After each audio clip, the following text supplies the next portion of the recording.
cooking steak and trying to keep this little one distracted. It's definitely not easy. So basically, what it's like living in Dearborn is what I was talking about. I had mixed feelings about it.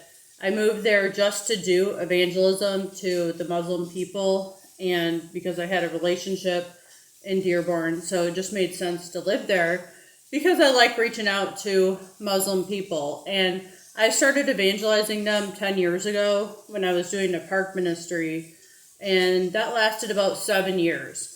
And I would run into a lot of different kinds of people, like Muslims, atheists, but I had the most fun with the Muslim people. They're just kind of happy-go-lucky sort of people. So I like talking to them kind of more than pretty much the other different kinds of people that would frequent the park that I was at. So then I felt kind of drawn towards them and prayed about it, and the Lord confirmed to me to go to Dearborn, that it would be a good idea to try to reach out to them. So I went down there, and quickly I realized a lot of the Muslim people don't speak English that well, especially the women, the ones that I was trying to talk to. So this kind of complicated things more than I thought, because they didn't know English as well as I had just anticipated they would know it. And so my conversations were not getting very far with the women.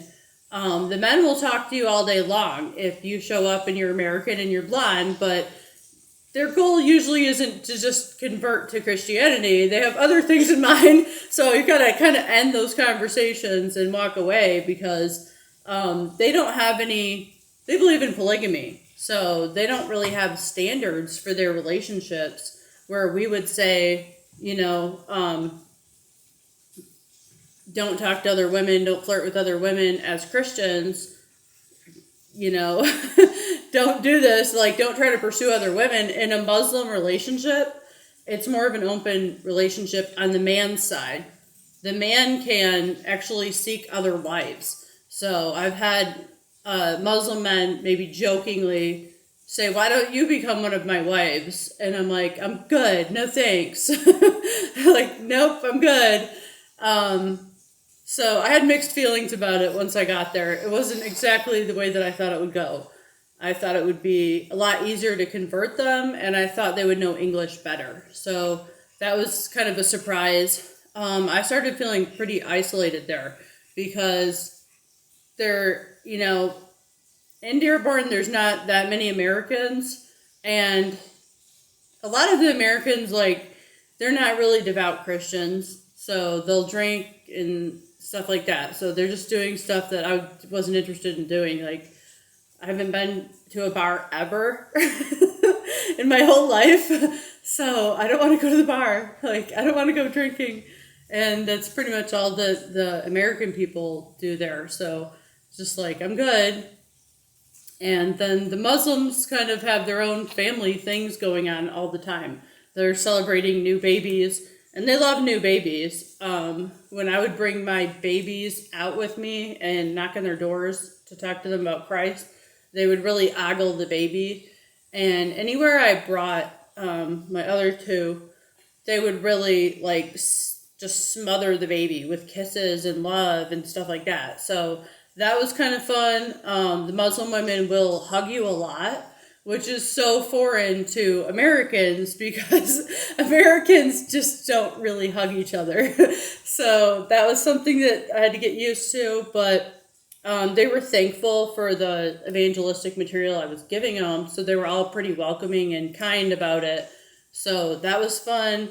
Sometimes they would have us come in their house and sit and eat or drink tea, and it would just became this big long thing. If they invited you inside, you were going to be in there for an hour or two. So it was quite a bit to deal with all that, on top of a growing family, on top of work, and just keeping up with our own house. So there was some challenges. This one won't let me go. So trying to entertain her, but it's hard. She won't let me go. Oh, a lot of the Muslim women have these little shops where they're selling items. So I would go in there and try to converse with them and buy some of their stuff. Like, this is a huge necklace. I don't know. I thought it was cool at the time. I don't know where I can actually wear this. I might just wear it as a fashion statement. It's kind of cool, but they have a lot of these little shops where Muslim women are just selling stuff to try to make money on the side. So, and I get it. I'm a working mom,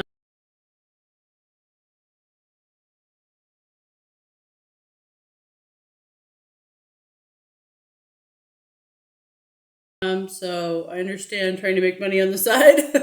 But yeah, it was just kind of interesting. Not exactly what I expected, a lot different than what I thought. My opportunity for actually talking to the Muslim women and getting into issues with Christianity came at unexpected times because of the domestic violence that they were going through. So some of them would just kind of like be sitting at the park crying, and I'd be like, can I help you? Like, give them a Bible and try to talk to them. And they would start explaining the dynamics of their marriage and how unhappy they are in their marriage. And some of them, these marriages started at 13, 14 years old in another country, and just not our typical American marriage where, you pick somebody and you decide to marry them. This is more of a almost like slavery type thing where they're just kind of married off at very young ages. So some of them are married at young ages.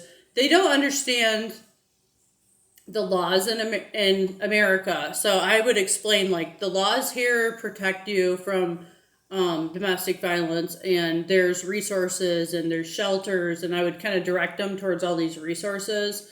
And then if they really wanted out of the marriage, the one lady said that her husband kept flying overseas. So her husband was back in some Islamic country and left her in America, and he was cheating on her day and night, and there was just all sorts of infidelity. And she's like, he hasn't even, been involved with me for a long time and stuff like that. So it was just like a total nightmare marriage.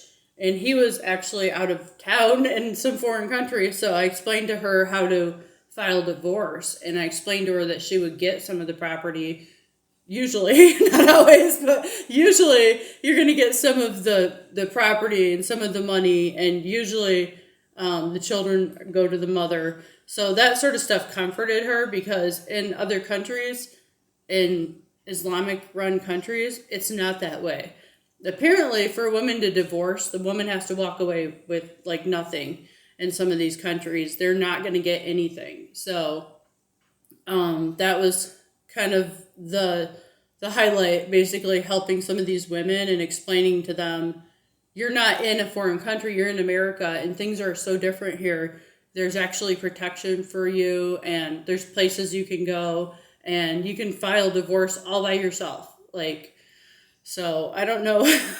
I probably could help them more today than I could back then, because I know more now, but I just did the best I could, And it was totally random, where I didn't even expect that this conversation would happen, but I would get a conversation like that a couple times a month, where a Muslim woman just wanted out of her marriage and would start talking to me about that, and then it would kind of open the door to talk about Christ. But it's a long road for a Muslim to become a Christian.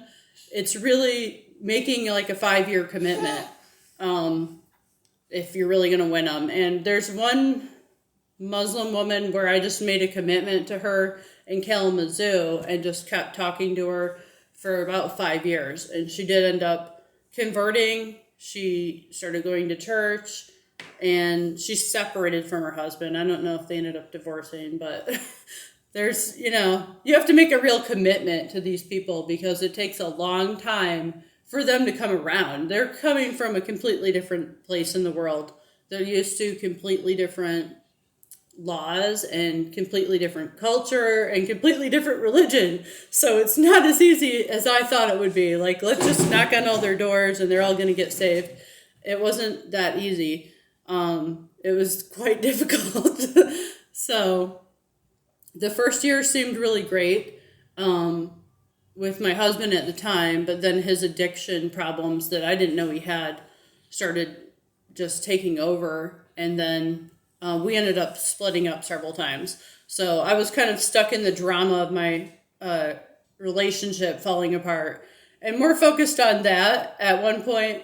But I kept distributing Bibles and knocking on doors and talking to the Muslim people as much as I could.